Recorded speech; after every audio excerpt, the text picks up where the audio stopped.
안녕하십니까. 전세계 계신 CBN 청취자 여러분, 하나님의 말씀으로 사랑과 행복 전하는 CBN 교과방송의 정수 인사드립니다. 안녕하세요. 김성진입니다. 예, 목사님 오래간만입니다. 네, 벌써 한 기가 지났다는 얘기를 하려 하시죠? 한 기가 아니라 1년이 지나가고 있어요. 1년이 지났네요. 네. 근데 제가 듣기로는 목사님께서 이 코로나19로 가족 모두가 힘든 네네. 시간을 보냈다는 소식 들었는데 지금은 네. 모두 건강하신 거죠? 예. 아이고, 또 염려해 주시고 걱정해 주신 덕분에 잘 회복이 돼서 지금은 잘 생활하고 있습니다. 정말 다행인 것 같습니다. 타지에서 공부하시느라 힘드실 텐데 늘 안전하고 건강하시기를 빌겠습니다. 어느새 2021년이 다가고 새해가 얼마 남지 않았는데요. 2022년은 이민년이라고 검은 호랑이 해라고 하죠. 목사님, 우리 새해를 앞두고 있는 우리 청취자분들에게 덕담 한 말씀 부탁드려도 될까요? 네, 덕담이요.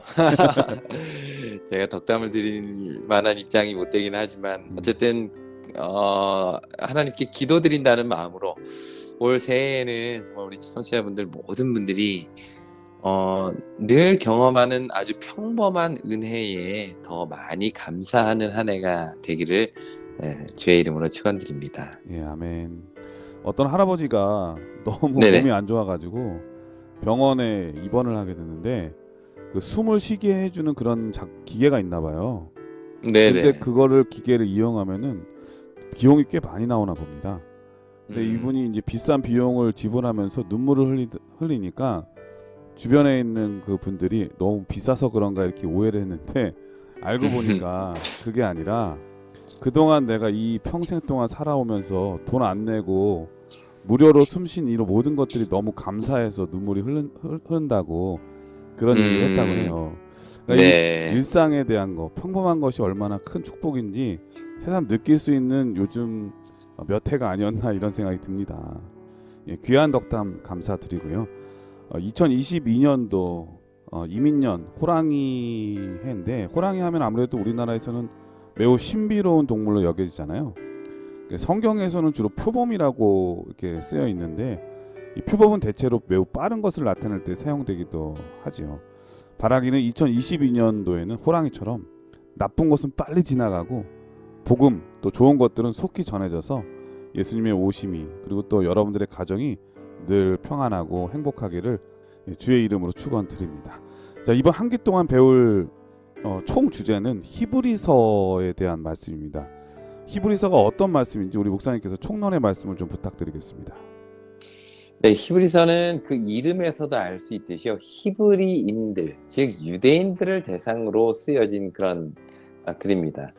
그럼에도 불구하고 이 서신이 유대인들을 대상으로 쓰여졌지만 히브리어가 아니라 헬라어로 기록된 데에는 아마 오랫동안 헬라 문화권 안에서 살고 있는 히브리인들, 그 사람들을 대상으로 쓰여진 글이기 때문일 텐데요. 네. 그래서인지 이 히브리서의 저자는 예수 그리스도의 하나님 되심을 증거하기 위해서 아주 다양한 구약의 말씀들을 인용하고 있습니다. 이것으로 보아서 이 수신자들은 이미 구약을 익숙하게 잘 알고 있었던 그런 사람인 것으로 보이는데요. 네. 히브리서를 이제 딱 펴보시면 이런 문장으로 시작이 됩니다. 히브리서 1장 1절부터 2장 중간까지 한번 읽어보겠습니다. 옛적의 선지자들을 통하여 여러 부분과 여러 모양으로 우리 조상들에게 말씀하신 하나님이 이 모든 날 마지막에는 아들을 통하여 우리에게 말씀하셨으니. 네, 어떻게 보면 이 구절이요, 이 첫 구절이 히브리서 전체의 신학을 대변하는 아주 기초 문장이라고 말할 수가 있겠는데요. 이 문장은 주어와 동사가 아주 분명합니다. 주어는 하나님이이고요, 동사는 말씀하셨으니입니다. 그러니까 결국 저자가 말하고 싶은 건 하나님이 말씀하셨다, 이게 이제 말하고 싶은 거예요. 그런데 그 사이에 두 개의 구가 서로 이렇게 대조돼서 등장을 하는데, 첫 번째는 옛적에는 선지자들을 통해서 우리 조상들에게 말씀하셨는데 이 모든 날 마지막에는 아들을 통하여 우리에게 말씀하셨다, 이렇게 쓰고 있어요. 그러니까 이 분명한 대조가 보이시나요? 옛적에와 대꾸를 이루는 것은 이 모든 날 마지막에이고요, 선지자들을 통해서와 대구는 아들을 통해서입니다. 또 우리 조상들에게라는 말은 우리에게라는 표현과 대꾸를 이루죠. 그러니까 다시 정리하면 하나님께서 말씀하신다는 이것은 예나 지금이나 변함이 없는데 늘 그분의 백성들에게 말씀하시는데 차이는 옛적에는 선지자들을 통해서 즉 구약을 통해서 조상들에게 말씀하셨다면 이제는 아들을 통해서 우리에게 말씀하셨다라는 것입니다. 이것은 앞으로 이 저자가 예수님의 하나님 아들 되심을 증거할 아주 중요한 방법론이 됩니다. 그건 뭐냐면 구약을 믿는 자들에게 이 구약을 통해서 예수를 소개하겠다라는 그런 것이죠. 네, 결국 그러니까 한마디로 얘기하면 히브리서는 예수님에 관한 책이라고 말할 수 예수님에 관한 있겠네요. 책입니다. 네, 맞습니다. 아주 중요한 말씀 해주셨는데요. 사실 이 히브리서는요, 기독론이라는 게 중심이에요. 기독론이라는 게 뭐냐면 쉽게 말해서 예수가 누구냐 하는 것입니다. 과연 예수가 어떤 분이냐에 대해서 이야기하고 있는 책이 이 히브리서입니다. 근데 이 히브리서 안에는 크게 두 가지 기독론이 있는데요. 첫째는 예수는 하나님의 아들이다라는 것입니다. 이것은 그분의 존재에 대해 이야기하는 부분인데요. 왜 예수님이 만유의 상속자가 되시고 하나님의 보좌 우편에 앉으셨는지 그 모든 논리의 기초가 되는 것이 바로 예수는 하나님의 아들이다라는 것입니다. 그리고 두 번째 핵심 기독론은요. 예수는 대제사장이시다라는 건데요.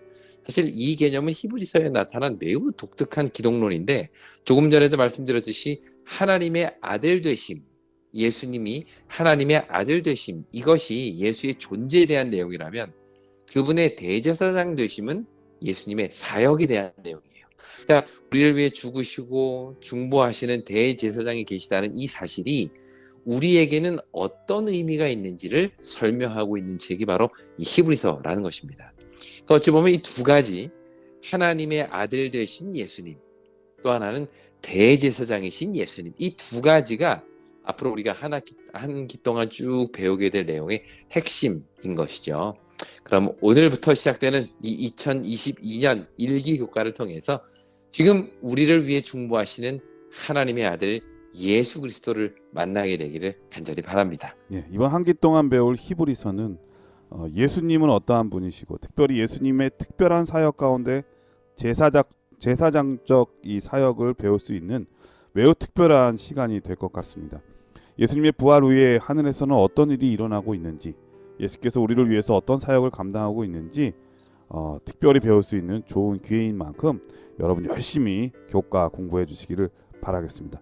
자, 그럼 제 1과로 들어가 보겠습니다. 오늘 제 1과의 제목은 히브리인들 그리고 우리에게 보낸 편지라고 하는 제목인데 먼저 기억절 말씀을 읽어드리겠습니다. 너희에게 인내가 필요함은 너희가 하나님의 뜻을 행한 후에 약속하신 것을 받기 위함이라. 히브리서 10장 36절 말씀이었습니다. 자, 이번 첫 번째 1과는 히브리인들 그리고 우리에게 보낸 편지라고 하는 제목인데 어떤 말씀인가요? 네, 히브리서는 신약의 이 신명기와도 같은 책입니다. 우리가 지난 한 기 동안 쭉 살펴보았듯이 신명기라는 책은 조상들에게 주신 율법이 오늘 여기 우리에게 다시 선포되는 말씀, 그게 신명기였죠. 네. 그런 의미에서 신명기는 현재적인 기별입니다. 지금 현재 나에게 말씀하시는 기별이라는 뜻이죠. 히브리서도 마찬가지입니다. 히브리서는 선지자들을 통해서 우리 조상들에게 말씀하신 하나님이 이 모든 날 마지막에 우리에게 말씀하셨다라는 말로 선포가 시작이 됩니다. 그런 의미에서 히브리서 역시 마지막 때를 살아가는 그리스도인들에게 주는 현재적 기별인 것이죠. 그렇다면 이 말씀이 오늘 우리에게는 어떤 의미가 있을까요? 과연 그 당시 히브리서의 수신자들은 어떤 상황에서 이 기별을 들었고 그것이 오늘 2022년을 살아가는 우리에게 과연 뭐라고 말하고 있을까요? 그럼 지금부터 히브리서를 통해서 오늘 우리에게 보낸 편지라는 마음으로 함께 공부를 시작해 가보도록 하겠습니다. 네. 오늘부터 이제 한 기 동안 히브리서에 나타난 현대 기별, 우리에게 적용될 수 있는 현대 기별이라고 할 수 있을 것 같은데, 자, 오늘은 제 첫 번째 교과로서 히브리서가 어떤 상황 속에서 그리고 또 어떤 주요 내용들이 있는지 우리 김성진 목사님을 통해서 배워보도록 하겠습니다. 말씀에 앞서 참여 듣고 시작합니다. 여기는 말씀의 방송 CBN 코리아입니다.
예, 찬미 잘 들었습니다. 이로서는 영광스러운 시작이라고 하는 제목입니다. 어떤 말씀인가요? 예, 여기서 말하는 영광스러운 시작은요, 이 히브리서의 수신자들이 어떻게 그리스도인의 삶을 시작하게 되었는가에 대한 내용입니다. 히브리서 2장 3절과 4절 말씀 보시겠습니다. 이 구원은 처음에 주로 말씀하신 바요. 들은 자들이 우리에게 확증한 바니 하나님도 표적들과 기사들과 여러 가지 능력과 및 자기의 뜻을 따라 성령이 나누어 주신 것으로서 그들과 함께 증언하셨느니라. 네, 여기 보면 구원의 기별이 처음에 어떻게 시작되었고 이것이 어떻게 그들에게까지 전달되었는지 그 과정을 설명하고 있는데요. 이 구원은 여기 3절에 보면 처음에 주로 말씀하신 바라고 말합니다. 여기서 말하는 주가 누굴까요? 예수님이겠죠. 예수님이겠죠. 그러니까 구원의 시작은 예수 그리스도의 말씀에서부터 시작됐다는 것이죠. 그러면 그 다음에는 이 말씀을 들은 자들이 우리에게 확증하였다라고 말합니다. 그러므로 이 단계를 간단히 정리하면 처음에는 예수님으로부터 시작돼서 그분이 하신 말씀을 그 다음에 그분으로부터 직접 들은 사람들이 나오고요. 즉 이분들은 사도들을 중심으로 한 무리가 되겠죠. 이렇게 예수님으로부터 직접 말씀을 들은 무리들이 그들의 확증을 통해서 오늘 이 편지를 받고 있는 우리에게, 그러니까 히브리서의 수신자들에게 전달되었다라는 것이죠. 이처럼 사도들은 예수님으로부터 말씀을 듣고 또 여러 표적들과 기사들을 직접 본 것을 히브리서 공동체에게 전달했다는 말입니다. 여기서 우리는 문득 베드로와 요한의 이런 고백이 떠오르죠.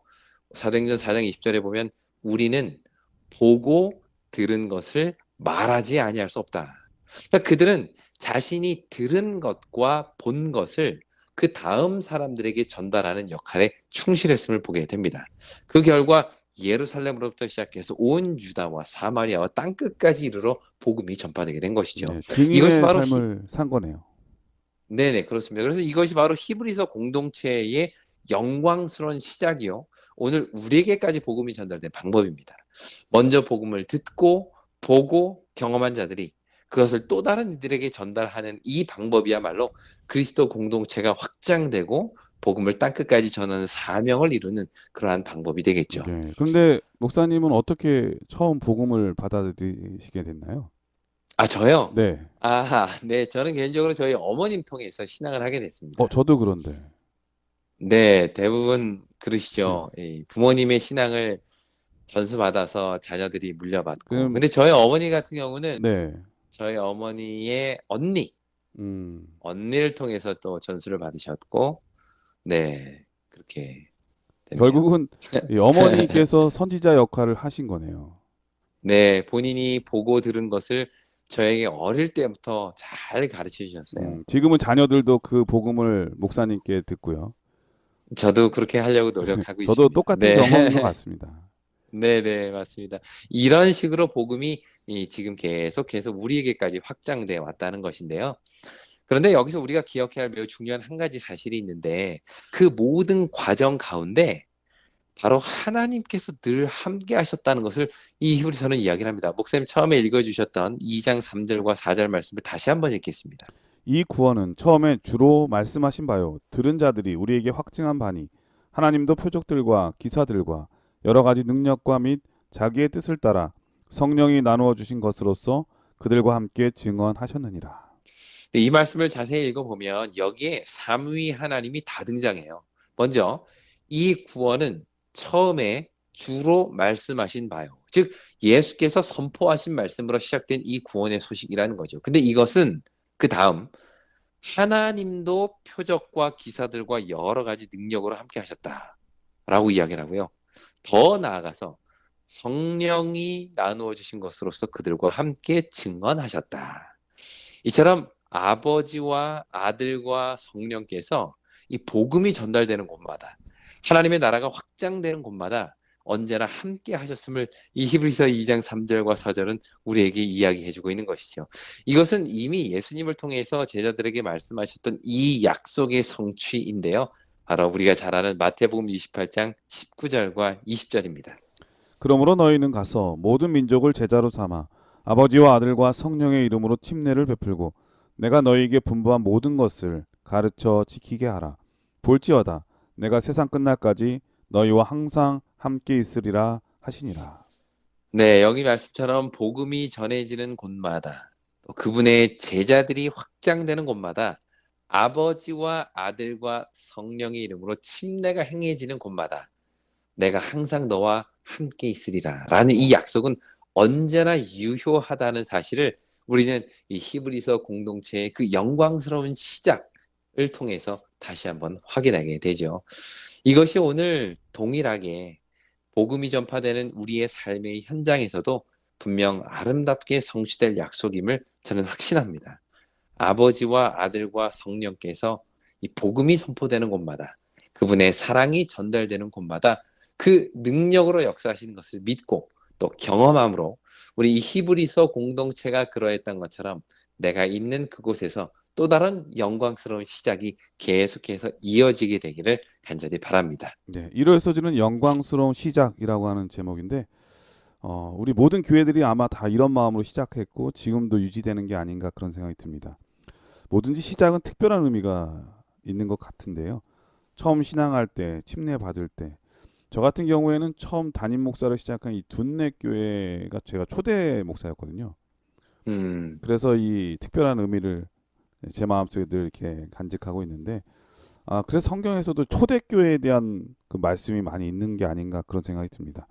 예수님 알게 된 처음 마음, 그 열정이 늘 변함없게 되기를 간절히 기원합니다. 월요일 소지는 고난이라고 하는 제목인데요. 어떤 말씀인가요? 네, 여기 보시면 이제 월요일 소지의 제목이 고난이고요.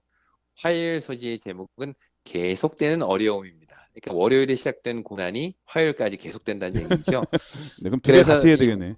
그렇죠. 그래서 제가 이 월요일 소지와 화요일 소지를 묶어서 함께 좀 살펴보려고 합니다. 예. 조금 전에 살펴보았듯이 이 히브리서의 수신자들, 그 히브리서 공동체의 그 신앙의 시작은 정말 영광스럽고 감격스러웠습니다.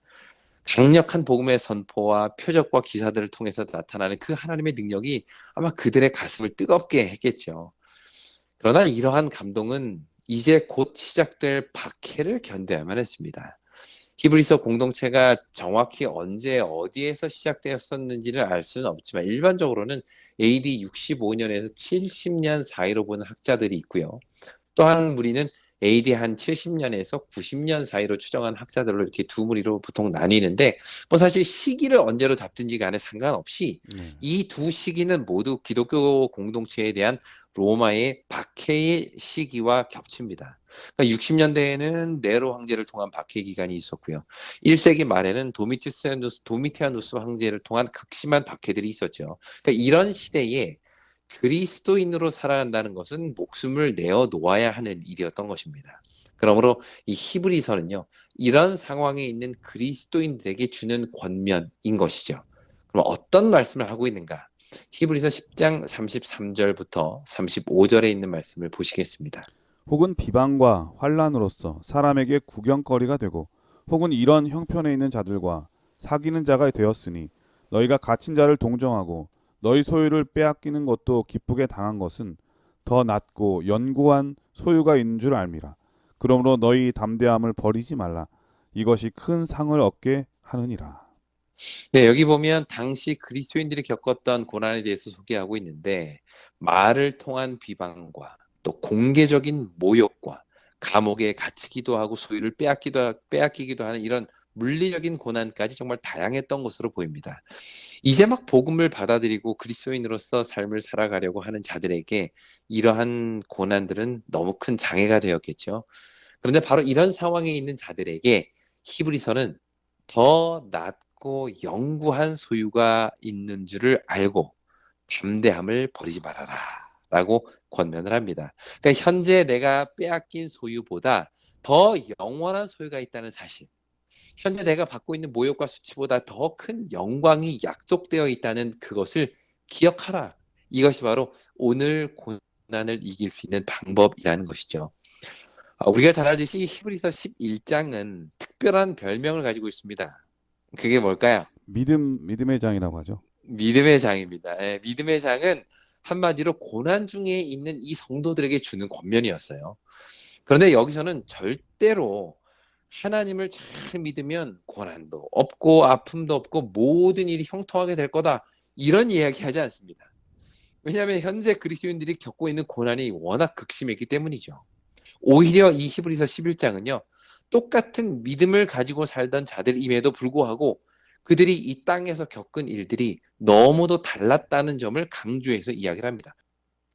한번 예를 들어볼까요? 여기 4절에 보면 가장 먼저 이 믿음으로 가인보다 더 나은 제사를 드린 아벨의 이야기가 나옵니다. 네. 그런데 4절은 그 결과가 무엇이라고 말하죠? 그가 순교당했죠. 그가 죽었으나 이렇게 이야기를 합니다. 그러니까 믿음의 선택의 결과는 아벨에게는 죽음이었어요. 하지만 5절에 바로 이어서 나오는 에녹은 어떨까요? 믿음으로 에녹은 죽음을 죽음을 보지 보지 않았죠. 않고 옮겨졌느니라. 이렇게 이야기해요. 그러니까 똑같은 믿음인데 누구는 그 믿음 때문에 죽고 누구는 그 믿음 때문에 죽지 않았다라고 이 히브리서는 그 당시 고난 중에 있는 백성들에게 이야기를 하는 겁니다. 또 11절에서는요. 믿음으로 사라는 나이가 많지만 잉태할 수 있었다. 그녀는 믿음으로 아들을 얻었다라고 이야기를 하죠. 하지만 17절에서 아브라함은 어떨까요? 아브라함은 시험을 받을 때 믿음으로 이삭을 드렸다. 그러니까 사라는 믿음으로 아들을 얻었는데 아브라함은 믿음으로 그렇게 얻은 아들을 잃어버리게 된 겁니다. 그뿐이 아니죠. 21절에 나오는 요셉은 믿음으로 하나님 앞에 온전히 산 결과 애굽의 총리가 됩니다. 그러나 24절에 나오는 모세는 그 믿음 때문에 공주의 아들이라 칭함받기를 거절하고 백성들과 고난을 받게 되죠. 누구는 믿음으로 인해 부귀영화를 누리고 누구는 믿음 때문에 모든 부귀영화를 잃어버린 겁니다. 이러한 대조는 그 이후에 나오는 하나님의 백성들의 삶에도 계속되는데요. 히브리서 11장 33절과 34절 말씀을 보시겠습니다. 그들은 믿음으로 나라들을 이기기도 하며 의를 행하기도 하며 약속을 받기도 하며 사자들의 입을 막기도 하며 불의 세력을 멸하기도 하며 칼날을 피하기도 하며 연약한 가운데서 강하게 되기도 하며 전쟁에 용감하게 되어 이방 사람들의 진을 물리치기도 하며. 네, 정말 대단하지 않나요? 이 정도라면 사실 하나님 믿을만 할 것 같아요. 네. 믿음으로 나아갔더니 막 나라들을 이기고 사자들이 입에서 막 건져내시고 불에 들어가도 죽지 않고 전쟁에 나가면 칼 다 피해가고 뭐 이 정도는 돼야 정말 음. 신앙할 만 나겠죠. 우리는 주로 이러한 결과를 기대하죠.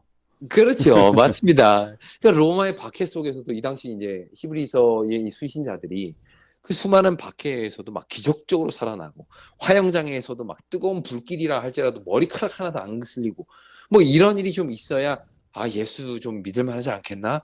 이런 생각을 하게 되는 것이죠. 그러나 이 히브리서 저자는 그게 다가 아니라고 얘기를 합니다. 36절부터 37절입니다. 또 어떤 이들은 조롱과 채찍질 뿐 아니라 결박과 옥에 갇히는 시련도 받았으며 돌로 치는 것과 톱으로 켜는 것과 시험과 칼로 죽임을 당하고 양과 염소의 가죽을 입고 유리하여 궁핍과 환난과 학대를 받으니. 근데 방금 전까지만 해도 불에서 건져내고 사자 입에서도 건져내시고 칼날에서도 피하게 하시고 모든 전쟁에서도 이기게 하신다는 그 하나님이 어떤 사람에게는 조롱과 채찍질뿐 아니라 결박과 옥에 갇힘과 돌로 치는 것과 톱으로 켜는 것과 이런 모든 고통을 허락하셨다는 거예요. 그러니까 똑같은 믿음인데 누구는 살려주고 누구는 죽게 내버려 두냐는 것입니다. 일요일 소지에서 읽었던 히브리서 2장 4절 말씀처럼 놀라운 표적과 기사들을 통해서 하나님의 능력이 나타났던 것처럼 오늘 우리의 삶에도 그런 기적이 좀 일어나서 고난으로부터 멋지게 구해주면 얼마나 좋겠어요. 그런데 문제는 그러기도 하시지만 안 그러기도 하신다는 겁니다. 이게 이 당시 히브리서의 이 수신자들 그 공동체의 현실이요. 오늘 우리의 현실입니다. 복음을 듣고 큰 감동을 받아서 예수 믿기로 결심했는데 이건 뭐 예수 믿은 다음에는 더 큰 어려움이 생기니 이걸 어떻게 우리가 이해할 수 있을까요? 하나님이 예전에 보다 좀 더 적극적으로 내 삶에 개입해 주실 거라고 생각을 했는데 오히려 침례받고 나니까 이건 뭐 고난의 연속인 것이죠. 이런 상황에 있는 초기 교회 공동체에게 과연 히브리서는 무엇이라고 권면하고 있을까요? 이런 현실적인 모순 속에서 괴로워하고 있는 우리들에게 히브리서는 어떤 말로 우리에게 이야기하고 있을까요? 결국 여기서 히브리서의 기자가 이야기하고 싶은 결론은 이겁니다. 11장 16절입니다. 그들이 이제는 더 나은 본향을 사모하니 곧 하늘에 있는 것이라. 이러므로 하나님이 그들의 하나님이라 일컬음 받으심을 부끄러워하지 아니하시고 그들을 위하여 한 성을 예비하셨느니라. 네, 우리의 믿음의 선조들이 조롱과 채찍질에도 또 결박과 시련에도 돌로 치는 것과 톱으로 켜는 것과 칼로 죽임을 당하는 이 모든 고난에도 이것을 믿음으로 이겨낼 수 있었던 이유. 그게 뭘까? 그들은 더 나은 본향을 사모했기 때문이다. 라고 고난 중에 있는 히브리서 공동체들에게 이야기하고 있는 그러고 것이죠. 보면은 우리가 사는 삶은 이 더 나은 본향을 가기 위한 과정일 뿐인데 그 네, 과정에서 조금 좋은 일이 있다고 해서 복을 받았고 그 과정에서 조금 불편한 길을 지난다고 해서 복을 받지 못했다고 말하는 것은 조금 잘못된 것 같은데요. 맞습니다. 만약 기독교가 이 땅에서의 부귀 영화를 약속하는 종교였다면 오늘의 고난이 우리에게는 큰 실망과 절망의 이유가 될 겁니다. 하지만 기독교의 복음은 더 나은 본향, 곧 하늘에 있는 것을 향하고 있기 때문에 우리는 바로 오늘 고난 중에도 기뻐하고 감사할 수 있는 것이죠. 그러니까 이 히브리서는 바로 이런 고난 중에 있는 성도들에게 이렇게 서로 격려하면서 그들의 모든 시선을 그리스도께로 향하기를 요구하고 있습니다. 히브리서 12장 2절입니다. 믿음의 주요 또 온전하게 하시는 이인 예수를 바라보자. 그는 그 앞에 있는 기쁨을 위하여 십자가를 참으사 부끄러움을 개의치 아니하시더니 하나님 보좌 우편에 앉으셨느니라. 여기서 왜 이 기자는 예수를 바라보라고 말할까요? 예수의 뭘 바라보라는 것일까요? 그것은 바로 그 앞에 있는 기쁨을 위하여 십자가를, 고난을 참으심으로 결국 하나님 보좌 우편에 앉으신 그 영광을 바라보라는 겁니다. 그러니까 십자가 너머에 있는 영광, 고난 이후에 다가올 감사, 이것이 바로 고난 중에 있는 성도들에게 전하는 히브리서의 메시지인 것이죠.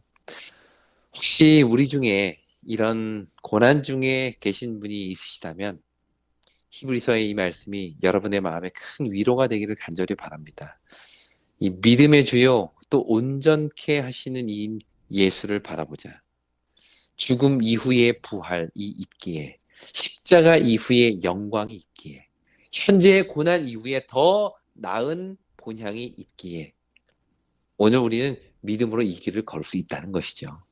이 귀한 위로의 말씀이 오늘 고난 중에 있는 우리 모든 성도님들의 마음에 복음이 되기를 간절히 바랍니다. 그러므로 이 약속을 붙들고 다시 일어서는 우리 모두가 되기를 간절히 바랍니다. 예, 월요일 서지는 고난 또 화요일 서지는 계속되는 어려움이라고 하는 이 주제로 목사님께서 말씀해 주셨는데요.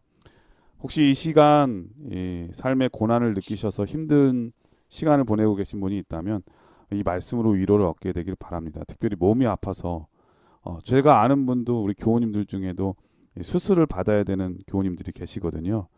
오늘 이 교가의 말씀을 통해서 이 히브리서의 말씀을 통해서 힘을 얻고 용기를 얻게 되기를 간절히 바랍니다. 사람이 살다 보면은 고난은 정말 누구나 겪는 일인 것 같은데요. 이 고난을 대하는 우리의 태도가 어떤 하느냐에 따라서 그의 삶의 방향이나 믿음이 달라지는 것 같습니다. 그 미국의 유명한 코미디언 중에 밥 호프라고 하는 사람이 있대요. 근데 이 사람이 처음에는 권투 선수였다고 합니다. 나가는 시합마다 얻어 터지고 경기에서 지는 건데 그러다 보니까 시합도 없어지게 되고 그래서 권투를 그만두게 되었다고 합니다. 그래서 얼마나 낙담하고 실망했는지. 그래서 새로 찾은 직업이 뭐였는가 하면 연기자, 무명 연기자였는데 나중에 그 일을 통해서 유명한 사람, 또 훌륭한 사람이 되었다고 하는데 또한 그 마지막 입세로 유명한 오웬이라는 사람 목사님 아시죠? 네. 이 사람도 처음부터 극작가가 된 게 아니라 처음에는 시골 은행원이었다고 해요. 그런데 이제 억울한 누명을 써서 직장에서 쫓겨나게 됐다고 하는데요. 할 일이 없어가지고 뭘 할까 하다가 글을 쓰기 시작했다고 합니다. 그래서 나중에 이 우리가 아는 마지막 입세의 저자 오헨리가 탄생을 한 거죠. 예, 때로 고난은 예, 우리를 더 크게 하시려고 하시는 더 큰 일꾼으로 만들어 주시는 하나님의 훈련 교과서가 아닌가 그런 생각이 드는데요. 우리 모든 청취자분들 고난 당할 때 예수를 바라봄으로 힘을 얻어서 결국에는 축복받는 인생, 결국에는 더 나은 본향을 향해서 가서 그곳에서 예수님을 만나고 함께 우리 모두가 만나는 그러한 축복이 있게 되기를 간절히 축원드립니다. 자, 그럼 여기서 찬미 네. 한 곡 들으신 다음에 계속해서 수요일, 목요일 서지를 공부하도록 하겠습니다. 여기는 말씀의 방송 CBN 코리아입니다.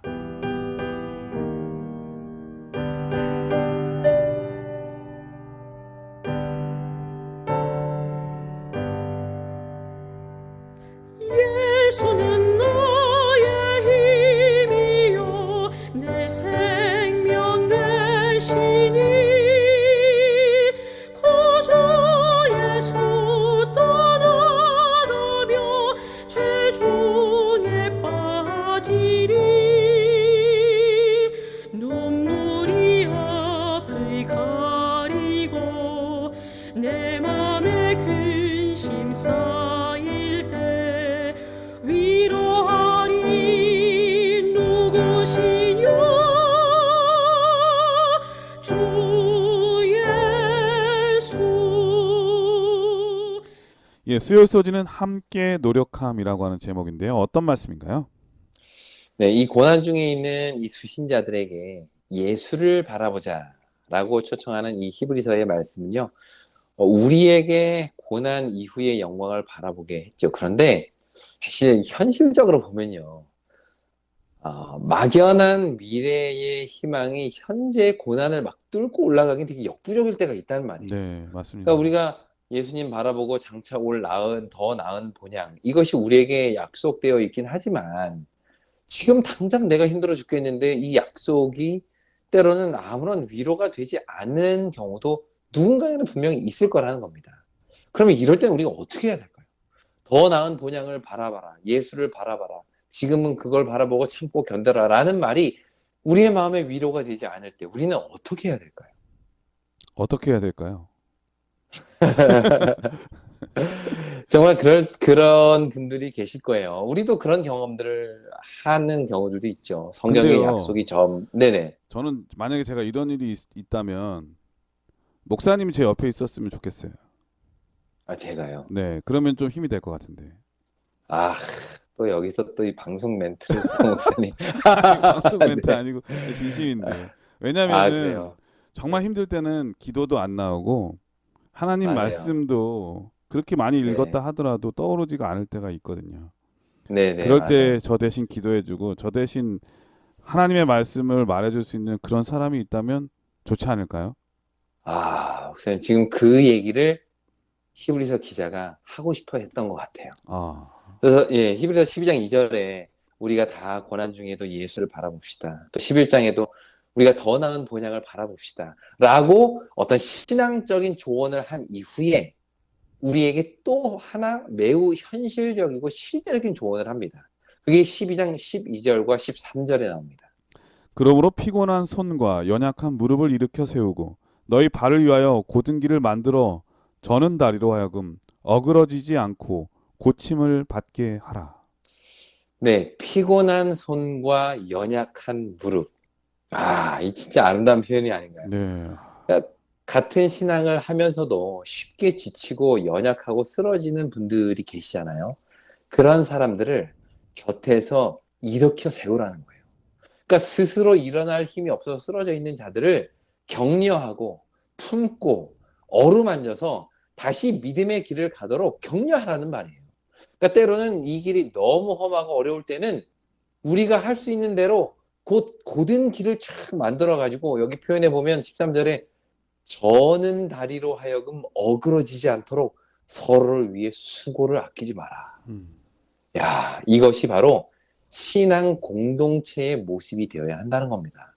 저는 이 말씀이 너무 되게 아주 마음에 감동으로 다가왔어요. 피곤한 손과 연약한 무릎을 일으켜 세워라. 저는 다리로 하여금 어그러지지 않고 고침을 받게 해라. 곧은 길을 쫙 만들어라. 이렇게. 저는 목사님 새 네. 벽두에 네. 하나님께서 이 말씀으로 시작하게 하신 특별한 의미가 있지 않나요? 이런 생각도 드네요. 네네. 2년 동안 너무 힘들었잖아요. 우리 많은 분들이 코로나19로 그렇죠. 네. 예배도 못 드리고 꼭 이런 이 말씀이 우리 마음에 꼭 필요한 말씀이 아닌가 그런 생각이 드네요. 맞습니다. 이러면서 이 서신의 기자는요, 마지막을 이렇게 마무리해요. 히브리서 13장이 마지막 장인데요. 13장 1절부터 3절 말씀을 보시겠습니다. 형제 사랑하기를 계속하고 손님 대접하기를 잊지 말라. 이로써 부지 중에 천사들을 대접한 이들이 있었느니라. 너희도 함께 갇힌 것 같이 갇힌 자를 생각하고 너희도 몸을 가졌은즉 학대받은 자를 생각하라. 네, 히브리서는 결코 고난 중에 있는 성도에게 야, 너희들 예수를 바라봐. 예수만 바라봐. 라는 이 한 가지 권면만 하지 않습니다. 물론 고난 중에 있는 성도 개개인이 예수님께 시선을 집중함으로 장차 있을 영광을 소망하는 것, 이거 정말 정말 정말 중요하죠. 그러나 그것만으로는 부족합니다.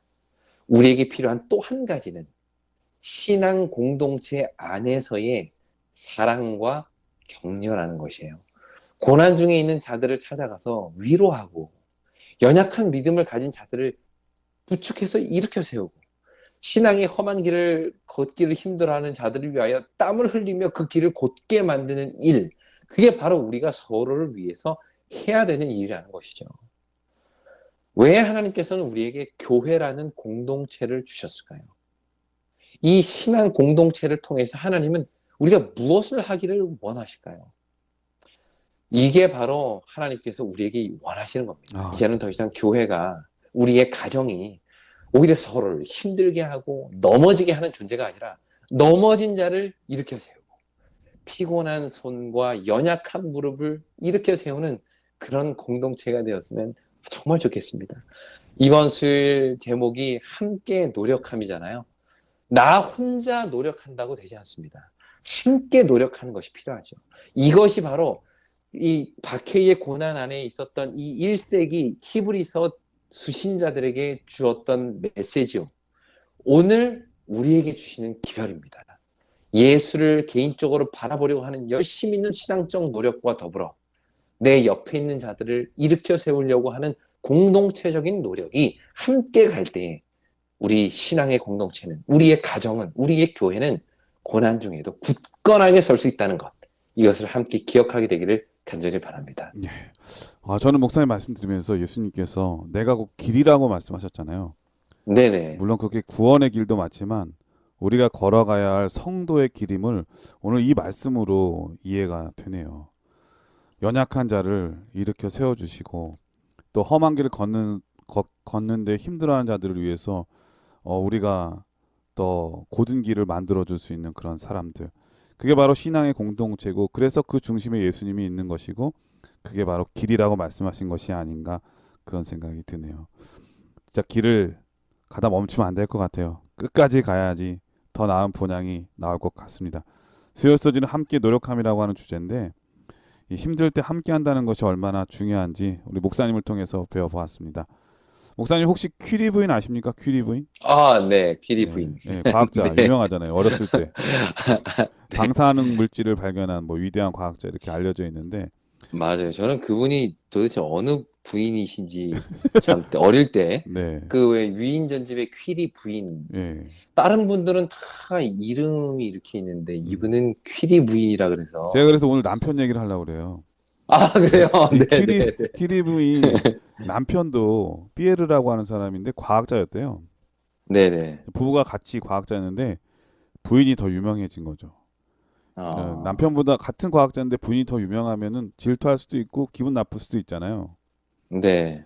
근데 이 퀴리 부인이 라듐을 연구하는 데에는 4년이란 시간이 걸렸는데 그 오랜 세월 동안 비가 새는 창고에서 고생을 하면서 연구를 했는데도 그가 아내로서 과학자로도 다 성공할 수 있었던 비결은 바로 이 남편의 배려와 도움과 그리고 이해심 덕분이었다고 합니다. 그래서 이 퀴리 부인이 자기 언니한테 편지 쓸 때 이런 말을 했다고 해요. 언니, 저는 사람들이 생각하고 있는 것보다 훨씬 더 좋은 남편을 만나서 행복합니다. 이렇게 좋은 남편을 만나게 되리라고 사실 저는 태어나서 한 번도 생각해 본 적이 없어요. 같이 살수록 우리들의 사랑은 더욱 커지고 있습니다. 라고 편지를 썼다고 해요. 네, 우리 청취자분들의 가정이 또 여러분들이 속한 교회가 이 서로의 교우 관계가 늘 이렇게 서로에게 큰 힘이 되고 용기가 된다면 얼마나 좋겠습니까? 이런 교회, 이런 가정, 예수님이 기뻐하는 가정, 교회 여러분들의 소속이 되기를 주의 이름으로 축원드립니다. 자, 목요일 소지는 모든 날 마지막에라고 하는 제목인데요. 어떤 말씀인가요?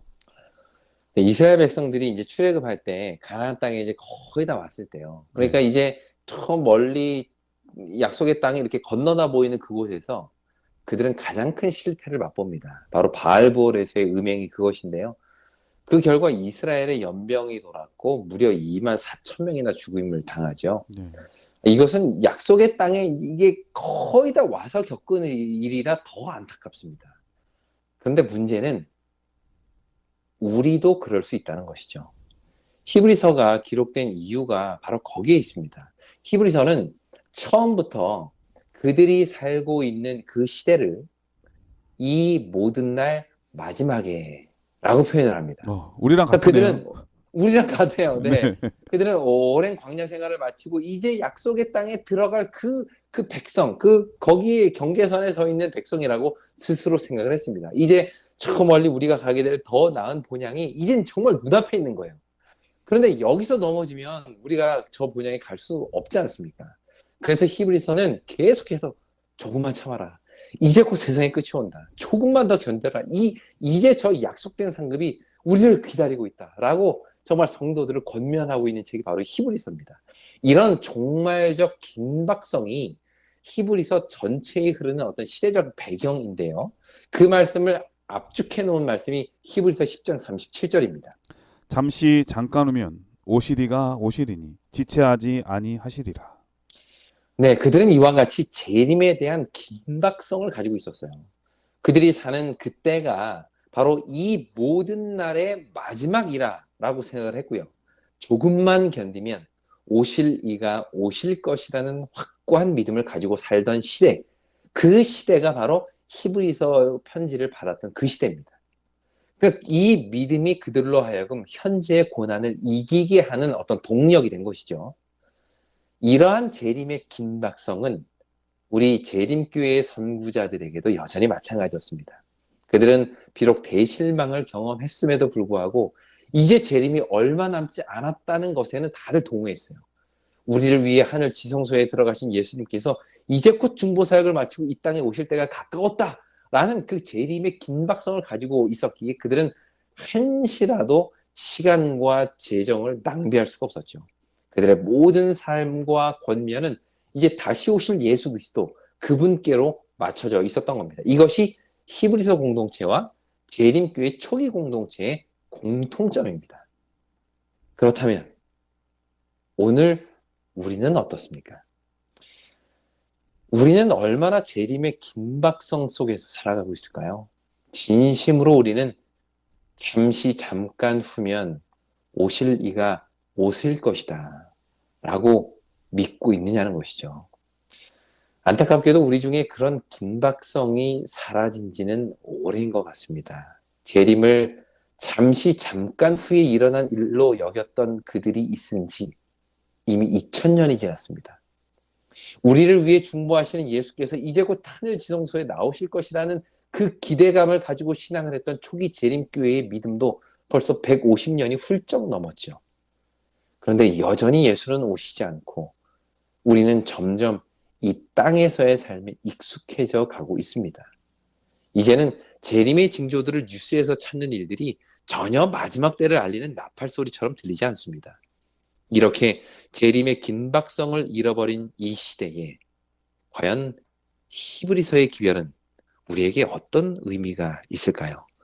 어떻게 재림교회는 재림을 잊고 사는 성도들을 향해 믿음의 주요 또 온전케 하시는 이인 예수를 바라보자 라고 외칠 수 있을까요? 이것이 앞으로 이번 한 기 동안 우리가 계속해서 고민해야 할 질문인 것 같습니다. 히브리서의 이 말씀이 어떻게 오늘 나와 우리 가정과 우리 교회의 현재 진리가 될 수 있을지, 그 긴박성에 입각해서 선포된 이 히브리서의 말씀이 긴박성을 잊고 살아가는 오늘 우리에게 어떤 권면을 하고 있는지 우리가 함께 기도하고 고민하며 그 교훈의 답을 찾아가는 이번 한 기가 되기를 바라면서 오늘 교과를 마치도록 하겠습니다. 예, 목요일 서지는 모든 날 마지막에라고 하는 제목이었는데요. 결국 이 고난도 끝이 있다고 하는 것이고 그 끝에는 바로 예수 그리스도의 복된 소망, 우리와 함께 해주시기로 하신 그 약속의 성취가 있다고 하는 것을 마음의 소망으로 간직하라고 하는 권면의 기별이었던 것 같습니다. 우리 목사님께서 이번 교과를 간략하게 정리해 주시고 기도하고 마치도록 하겠습니다. 네, 히브리서는 예수를 믿기로 결심한 성도들이 그 이후에 다가오는 고난을 어떻게 이겨낼 수 있을지 거기에 대해서 이야기를 합니다. 시작은 감동적이었지만 그 이후에 이어지는 고난이 점점 그들로 하여금 신앙의 끈을 놓도록 만들 때 바로 그때 히브리서는 믿음의 주요 온전케 하신 이인 예수를 바라보자 라고 권면하죠. 뿐만 아니라 고난 중에 있는 자들을 서로 격려하고 위로하며 함께 고난을 이겨나갈 수 있도록 돕는 신앙 공동체가 되어야 함을 말하고 있습니다. 이 두 가지 권면, 예수를 바라보는 것과 서로를 격려하는 이것이 그리스도인 신앙 공동체가 존재하는 이유요 목적인 것이죠. 오늘 우리가 속한 가정과 교회가 바로 이러한 공동체가 되기를 간절히 바랍니다. 그러므로 어떤 고난 속에서도 더 나은 본향을 사모하는 마음으로 이겨낼 수 있는 믿음과 소망이 이 사랑의 공동체 안에서 꽃피우게 되기를 간절히 바랍니다. 목사님께서 기도해 주시고 교과를 마치겠습니다. 네, 우리 함께 기도하겠습니다. 하나님, 고난 중에 그들을 다시 일으켜 세우신 이 귀한 기별의 말씀을 오늘 약 2000년 후 우리에게 또다시 한번 선포해 주시니 감사합니다. 아멘. 성령께서 이 말씀을 통하여 우리의 마음의 문을 활짝 열어주시고 이 말씀이 우리의 삶에 새겨지게 하시며 말씀 따라 믿음 안에 살아가는 우리가 되도록 역사해 주시옵소서. 아멘. 이번 한 기 동안 이 히브리서를 공부할 때 대제사장이신 예수가 하나님의 아들이신 예수 그리스도가 오늘 나에게 어떤 의미가 있는지 그리고 그분의 재림이 오늘 나의 삶에 어떤 의미가 있는지 진지하게 고민하고 답을 찾는 우리가 되게 도와주시기를 예수님의 이름으로 기도합니다. 아멘. 네, 전세계 신 12엔 청취자 여러분, 이 짐론이라고 하는 사람은 이런 말을 했습니다. 목표에 정성을 쏟으면 목표도 그 사람에게 정성을 쏟는다. 계획에 정성을 쏟으면 계획도 그 사람에게 정성을 쏟는다. 무엇이든 좋은 것을 만들어내면 결국 그것이 그 사람을 만드는 법이다. 2022년 새해가 다가옵니다. 새해에는 우리 청취자분들이 세우신 모든 목표, 모든 계획을 다 이루셔서 멋진 인생, 감사와 은혜가 충만한 그러한 삶이 되기를 간절히 축원드리면서 이제 2022년도가 다가오니까 일일이 다 찾아뵙고 인사를 드려야 되지만 목사님과 제가 그냥 목소리로 인사를 대신하도록 하겠습니다. 목사님 아시겠죠? 네. 2022년 새해 복 새해 복 많이 받으세요.